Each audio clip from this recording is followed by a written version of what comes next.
Introduction. The house is silent. Outside, the streetlights cast a soft orange glow on the empty sidewalk. A light breeze moves the leaves of a tall oak tree, making a sound like a quiet whisper. Inside, the air is still. The refrigerator hums in the kitchen, a steady, low sound that usually goes unnoticed. Most people are fast asleep, tucked under warm blankets, dreaming of nothing in particular. It is the kind of peace that should feel like a gift. In a small spare bedroom, the silence feels different. It feels heavy. It feels like it is pressing against the walls. A single desk lamp is on, throwing a sharp circle of light onto a wooden table. In the center of that light sits a computer. The screen is bright, a wide rectangle of glowing white. There is nothing on it. No words. No shapes. No colors. Just a small black line that blinks on and off. Blink. Blink. Blink. The man sitting in the chair is named Leo. He is 34 years old. He is a graphic designer, and by most accounts, he is a very good one. He has a way of picking colors that make people feel happy or safe. He knows how to arrange lines so that they look like they are moving. But tonight, Leo is not designing anything. He is staring at the white space. His hands are resting on the edge of the desk. They are cold. He has been sitting here for 4 hours. He has plenty of coffee in his mug, but it turned cold a long time ago. He has a deadline in exactly 5 hours. This isn't just any deadline. This is for a major agency, a client he has wanted to work with for years. They gave him a chance, then another, and then one more. This is his final, last chance. If he doesn't send over his designs by 8 a.m., the relationship is over. His reputation will take a hit he might not be able to fix. Leo knows what he needs to do. He has the skills. He has the ideas. In his mind, he can see the perfect logo. He can see the layout. But every time he reaches for the mouse, his brain says no. It tells him that if he starts now, it won't be perfect. It tells him that he has already waited too long, so why bother? It tells him that he is a fraud who just got lucky in the past. So he stays still. He stays stuck. He is watching his own life fall apart in real time, and he is the one holding the hammer. The mystery of the broken compass. Have you ever felt like Leo? Have you ever had a goal that you really wanted, only to find yourself doing the exact opposite of what you needed to do? Maybe you wanted to get healthy, but you found yourself eating a bag of chips while watching a show you don't even like. Maybe you wanted to save money, but you spent your whole paycheck on things you didn't need. Maybe you wanted to be a kinder person, but you snapped at someone you love for no reason at all. This is the strange reality of being human. We are the only animals on Earth that will look at a path toward happiness and decide to walk the other way. We set the alarm for 6 a.m. because we want to see the sunrise and go for a walk, but when the sun comes up, we hit the snooze button 5 times until we are late for work. We call this self-sabotage. It feels like having a broken compass. You want to go north, but every time you look down, you are walking south. It is frustrating. It is exhausting. Most of all, it is confusing. You start to ask yourself, what is wrong with me? You start to think that maybe you are just lazy, or maybe you don't have enough willpower. You might even start to believe that you aren't meant to be successful or happy. But those things aren't true. You aren't broken. You aren't lazy. And you certainly aren't a failure. The truth is much more interesting. Self-sabotage is not a character flaw. It is a survival mechanism that has gone off the rails. Your brain is not trying to hurt you. It is actually trying to protect you. It just doesn't know that the things it is protecting you from, like the fear of being judged or the discomfort of trying something new, aren't actually dangerous. Think of it like a smoke alarm that goes off every time you try to cook dinner. The alarm isn't bad. It is doing its job. It is looking for fire. But it is too sensitive. It thinks the steam from your pasta is a giant blaze that will burn the house down. So it screams at you until you turn off the stove and sit in the dark. This book is about learning how to adjust that alarm. It is about moving from being a stalled spectator, someone who watches their life pass by from the sidelines, to becoming a conscious architect. An architect doesn't just hope a building stays up. They design it. They understand the materials. They know where the weak spots are, and they reinforce them. The mirror of resistance. There is a concept we will explore called the mirror of resistance. Imagine you are standing in front of a mirror. You see yourself, but the image is a bit blurry. You want to step through the mirror to get to the better version of your life on the other side. But as you get closer, the image in the glass starts to look scary. It shows you all the things that could go wrong. It shows you the hard work you'll have to do. It shows you the people who might laugh at you. Most people see that scary image and turn around. They think the mirror is a wall. They think the resistance they feel is a sign that they should stop. But the mirror of resistance is actually a map. The things that scare you the most are usually a distorted reflection of what you value the most. Leo is terrified of his design project because he cares about being a great designer. If he didn't care, he wouldn't be stuck. He would just scribble something down and go to sleep. His stuckness is a sign of his potential. The problem is that we often get lost in what I call the fog of comfort. This is that warm, sleepy feeling of staying where you are, even if where you are is a place you hate. It is the safety of the known bad versus the unknown good. Leo's dark office is miserable. He is stressed, his back hurts, and he is losing money. But it is a misery he knows. He knows how to be a guy who is failing. He doesn't know how to be a guy who is succeeding at a high level. Success brings new problems. It brings higher expectations. It brings the possibility of failing even bigger next time. The brain looks at that and says, let's just stay in the fog. It's thick and gray, but at least we know our way around. A new way to look at the struggle. This book is built on 6 proven methods to clear that fog. These aren't just ideas I came up with while drinking coffee. They are tools rooted in history, psychology, and the lives of people who changed the world. We are going to look at the wisdom of a Roman emperor who had to stay calm while his empire was falling apart. We will look at an inventor who watched his entire laboratory burn to the ground and decided to enjoy the color of the flames. We will learn from a man who survived the darkest places a human can go and discovered that we always have a choice in how we respond to the world. You might be wondering why you should trust these methods. The answer is simple. They work because they focus on how the human mind actually functions, not how we wish it functioned. We aren't going to talk about just being positive. We aren't going to tell you to just do it. If just doing it worked, you would have done it by now. Instead, we are going to look at the gears and wires inside your head. We are going to see how your environment shapes your choices. We are going to learn how to change the stories you tell yourself when nobody else is listening. I have spent years studying why people get stuck. I have seen it in high-powered bosses, talented artists, and students. I have seen it in my own life. I know the feeling of the 1 step forward, 2 steps back dance. It's a frustrating dance, but you can learn new steps. Meeting Leo. To help us understand these tools, we are going to follow Leo's journey. Leo is talented. When he was a kid, he could draw things that looked like they were ready to jump off the paper. He went to a good school. He has a great eye for detail. But Leo has a secret. He is a perfectionist. Now, most people think being a perfectionist is a good thing. They think it means you do great work. But for Leo, it is a trap. Because he wants his work to be perfect, he is terrified of it being just okay.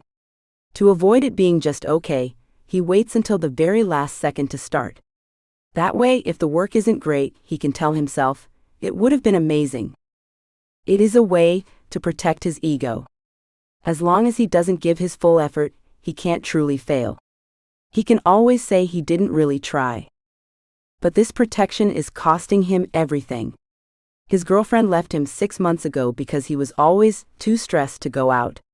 His bank account is getting low. And now he is sitting in that circle of light, staring at the white screen, while the clock ticks toward 4 a.m. He feels like he is at the bottom of a deep. We are going to give Leo the tools to climb out. We are going to show him how to stop smashing his own machines. We are going to show him how to look into the mirror of resistance without flinching. And as we help Leo, we are going to help you. The journey ahead. Here's a small map of where we are going. We will start by looking at why we break our own hearts. We will travel back to the 1800s to see how a group of people called the Luddites tried to stop the future by breaking machines. You will see that you have a little Luddite inside you who tries to break your progress whenever things start to change. We will meet Marcus Aurelius. He was one of the most powerful men to ever live, but he struggled with the same feelings you do. He will teach us about the Stoic filter. This tool helps you stop worrying about things you can't change, so you can focus all your energy on the things you can. We will talk about Thomas Edison. Most people know him as the man who invented the light bulb. But we are going to look at the night his lab burned down. He didn't cry. He didn't give up. He used the fire to start something even better. He will show us how to pivot when things go wrong, instead of letting a mistake turn into a total collapse. We will spend time with Viktor Frankl. He will show us that even in the worst possible situations, there is a tiny space between what happens to us and how we react. In that space lies our freedom. We will learn how to take back our agency, the power to be the boss of our own lives.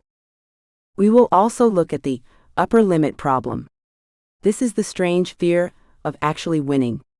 We will talk about why success can feel scarier than failure and how to get comfortable with things going right. Finally, we will look at your environment. We will see how moving a phone or changing a chair can do more for your productivity than 1,000 motivational speeches. We will learn how to build a world around you that makes it easy to do the right thing and hard to do the wrong thing. By the time you reach the end of this book, you won't just have a head full of new ideas. You will have a kinetic shift, a change in the way you actually move through the world. You will be like Leo at the end of his story. You won't be perfect. No one is perfect. You will still have moments where you feel stuck. You will still have days where the inner critic is loud. But you will have a toolbox. When the smoke alarm in your brain starts screaming, you will know exactly which button to press to quiet it down. You will know how to pick up the brush and start painting, even when the canvas looks big and scary. The sun is going to rise in a few hours. For Leo, it could be the start of a very bad day, or it could be the first day of a new life. The same is true for you. The door is open. The tools are ready. You don't have to be stuck anymore. Let's begin. Chapter 1: Why do we break our own hearts? They're coming for the frames tonight, George. Are you in? It's the only way. If those machines stay, we're ghosts. We're nothing but shadows in our own shops. The army is out. You'll hang for it if they catch you near the factory. I'd rather hang as a man who fought for his life than starve as a cog in a machine I hate. In the spring of 1812, the air in Nottinghamshire, England was thick with more than just coal smoke. It was thick with a very specific kind of fear. Men like George and his friends were skilled weavers. For generations, their families had sat at hand-operated looms, turning thread into cloth with a level of skill that was respected across the world. They weren't just workers, they were cloth dressers and weavers. That was who they were. It was their pride. It was their identity. Then came the wide-frame power looms. These massive, clanking machines could do in an hour what a man took a day to finish. The machines didn't require years of training. They didn't need to be masters of a craft. They just needed someone to stand there and watch them. To the owners of the factories, these machines were progress. They were the future. But to the men standing in the dark with heavy hammers in their hands, the machines were a threat to their very existence. If the machines won, the weavers lost everything, not just their money, but their sense of who they were in the world. That night, a group of men moved through the shadows. They called themselves Luddites, named after a legendary, perhaps imaginary leader named Ned Ludd. They reached the factory doors, broke them down, and began to swing. They weren't stealing the machines. They weren't trying to sell the metal. They were smashing them. They were destroying the very tools that could have made their industry more successful than ever before. They were breaking the future, because the future felt like it was going to break them first. The hammer in your hand. At 3:15 a.m., Leo is sitting in a swivel chair that squeaks every time he shifts his weight. The only light in his small apartment comes from the blue glow of two large computer monitors. On the left screen is an open email from a creative director at a major agency. It's a final notice. The project, a complete brand identity for a new eco-friendly tech company, is due in less than 5 hours. On the right screen is a blank canvas in his design software. It is a blinding, mocking white. Leo is a gifted graphic designer. When he actually works, he is one of the best. His lines are clean, his color choices are bold, and he has a way of making a logo feel like it has a soul. But right now, he isn't designing. He is clicking through Wikipedia articles about deep-sea fish. He is checking his phone to see if anyone liked a photo he posted 3 days ago. He is getting up to check the fridge for the 4th time, even though he knows there is nothing in there but a jar of pickles and some old mustard. Leo is currently swinging a hammer. He isn't hitting a physical machine, but he is smashing his career just as surely as the Luddites smashed those looms in 1812. He knows he should start. He knows the consequences of failing are huge. This agency was his big break. If he misses this deadline, they won't call him again. Word will spread. His freelance business will dry up. He might have to give up his apartment and move back into his parents' basement. So why can't he just move the mouse? Why is he choosing to fail? Self-sabotage is often seen as a character flaw. People call it laziness or a lack of discipline. We tell ourselves we are broken or that we just don't want it enough. But if you look at Leo, and if you look at the Luddites, you see something different. You see a survival mechanism that has gone off the rails. The Luddites weren't stupid. They knew that breaking machines wouldn't stop the Industrial Revolution forever. They knew the risk of being caught was death. But the machines represented a change so big that they couldn't imagine themselves fitting into the new world. Leo isn't lazy. He is terrified. If he starts the design and it isn't perfect, then he has to face the fact that he might not be as talented as everyone says he is. As long as he doesn't start, he can tell himself, I only failed because I ran out of time. If I'd had another week, it would have been a masterpiece. By not starting, he protects his identity as a great designer. He smashes the project to save his ego. He breaks his own heart to keep from letting someone else break it for him. The Identity Shield Framework. To understand why we do this, we have to look at how our brains handle change. Your brain has one primary job: to keep you alive. It doesn't care if you are happy, wealthy, or famous. It cares that you are safe. In the world of your ancient ancestors, safe meant unchanged. If you survived yesterday by doing X, then doing X again today is the safest bet. Doing Y, even if Y sounds better, is a risk. This creates what we can call the identity shield. This is a mental framework your brain uses to block anything that threatens the way you see yourself. It has 3 main layers.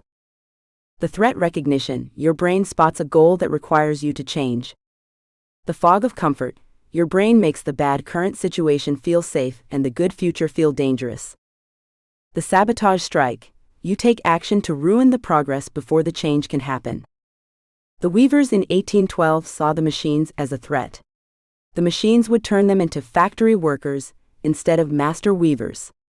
To protect their identity as masters, they chose the fog of comfort, the familiar world of hand weaving, even if it meant poverty. When the pressure got too high, they moved to the sabotage strike and picked up the hammers. Leo is doing the same. The project is the threat. If he succeeds, he is no longer just a promising freelancer.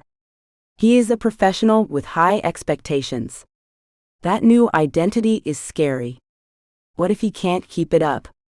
What if the next project is harder? His brain whispers that staying a struggling artist is the fog of comfort. It's a familiar kind of sad. He knows how to be broke. He knows how to be stressed. He doesn't know how to be a high-level success. So he engages in the sabotage strike. He watches videos of fish. He cleans the kitchen. He waits until it is too late to do his best work. He smashes the loom. The fog of comfort. There is a strange, heavy feeling that comes when you are about to do something that will change your life for the better. You might feel it when you are about to go to the gym for the first time in a year. You might feel it when you are about to have a big talk with your partner about the future. You definitely feel it when you are about to start a business or a creative project. This is the fog of comfort. It is a thick mental haze that makes your current unhappy situation seem not that bad. It's the reason people stay in jobs they hate for 20 years.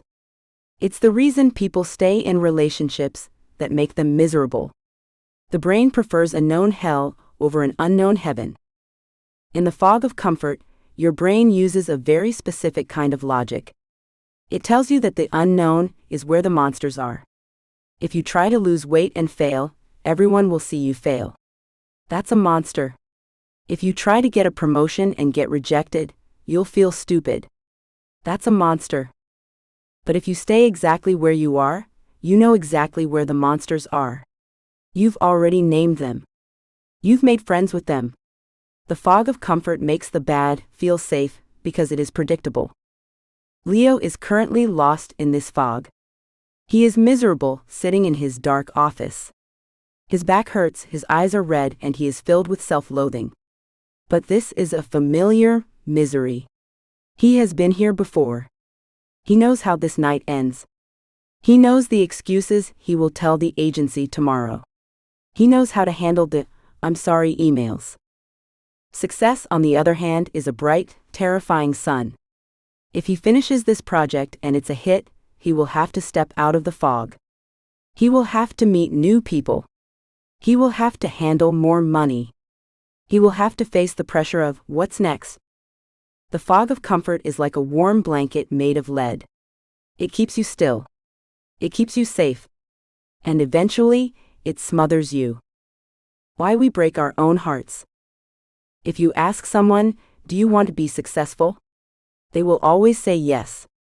If you ask, "Do you want to be healthy and happy?" they will say, "Of course." We think we are telling the truth. But our actions often tell a different story. We break our own hearts because, on a deep animal level, we are afraid of our own potential. This is what we call the mirror of resistance. Imagine you are standing in front of a mirror. In the reflection, you see the person you could become. This version of you is confident. They have finished the book. They have started the company. They have the healthy body. They are standing tall.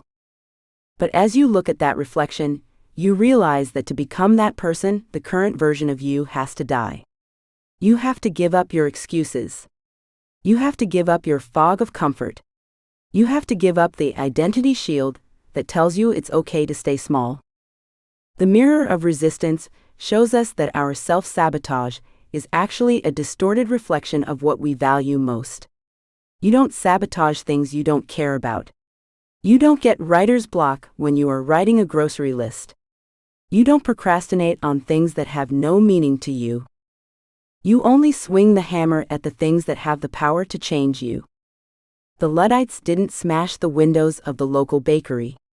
They didn't burn down the stables. They went for the frames. They went for the thing that mattered. Leo isn't procrastinating on his laundry. He's not procrastinating on paying his electric bill. He is procrastinating on the one thing that defines his talent. His sabotage is a sign of how much he actually cares. He is so afraid of the work being less than that he prefers it to be nothing at all. He is breaking his own heart to protect it from the world. The first step toward the light. Leo finally closes the Wikipedia tab. He looks at the blank white screen. He feels a physical weight in his chest. It feels like someone is standing on his heart. This is the moment of the kinetic shift. The kinetic shift is the transition from thinking about change to actually doing it. It is the hardest part of the process. It is the moment when you decide to walk out of the fog of comfort and into the cold, clear air of reality. Leo doesn't try to design the whole brand. He knows that if he thinks about the big goal, his identity shield will slam shut again. It's too much change at once. Instead, he decides to do one small thing that is so tiny his brain doesn't see it as a threat. He picks a font. Just one. He types the name of the company in a simple, clean typeface. Then he changes the color to a soft green. It's not a masterpiece. It's not even a design yet. But it is a crack in the shield. He has moved the hammer away from the machine and put his hands back on the controls. The fear doesn't go away. The Luddites didn't stop being afraid of the future just because they stopped smashing machines. They were still poor, and the world was still changing. But the act of smashing was a dead end. It was a way to lose while feeling like they were fighting. To stop breaking our own hearts, we have to recognize that the machine isn't the enemy. The progress isn't the threat. The new you in the mirror isn't a monster coming to kill the old you. It is simply the next version of the story. Leo watches the cursor blink. He types another word. He draws a circle. He is still tired. He is still behind schedule. He is still in his squeaky chair. But the hammer is on the floor. The cost of staying the same. We often think about the risk of changing. We think about the risk of failing at a new goal. But we rarely think about the much higher risk of staying exactly where we are. The Luddites who smashed the machines didn't save their way of life. They were hunted down. Some were executed. Others were sent to prison colonies in Australia. The machines kept coming. The Industrial Revolution didn't care about their hammers. By trying to stop the future, they destroyed their present. If Leo doesn't finish this project, he won't save his identity as a great designer. He will lose it. He will become a person who used to be a designer. He will become a person who let fear win. The fog of comfort is a lie. It isn't comfortable. It is a slow-motion disaster. It is the feeling of waking up 10 years from now and realizing you are still in the same squeaky chair, still staring at the same blank screen, still telling the same stories about why you haven't started yet. The reason we break our own hearts is that we are trying to avoid a temporary pain by choosing a permanent one. We are trying to avoid the sting of possible failure by choosing the ache of certain regret. But there is a different way. It starts by looking at the hammer in your hand and realizing it's heavy. It starts by admitting that you are afraid, not because you are weak, but because you are standing at the edge of something that matters. The mirror of resistance is only scary because of how much light is behind you. If there was no light, there would be no reflection. The louder your inner critic is, the more important the work usually is. The more you want to run away, the more you probably need to stay. Leo takes a deep breath. He deletes the soft green color. It's too weak. He tries a deep forest green. He likes it. He draws a leaf, then deletes it. He draws a sun, then deletes it. He is working. He isn't a stalled spectator anymore. He is becoming the architect of his own life. He is still in the dark, and the deadline is still coming, but the fog is starting to lift. He can see the screen.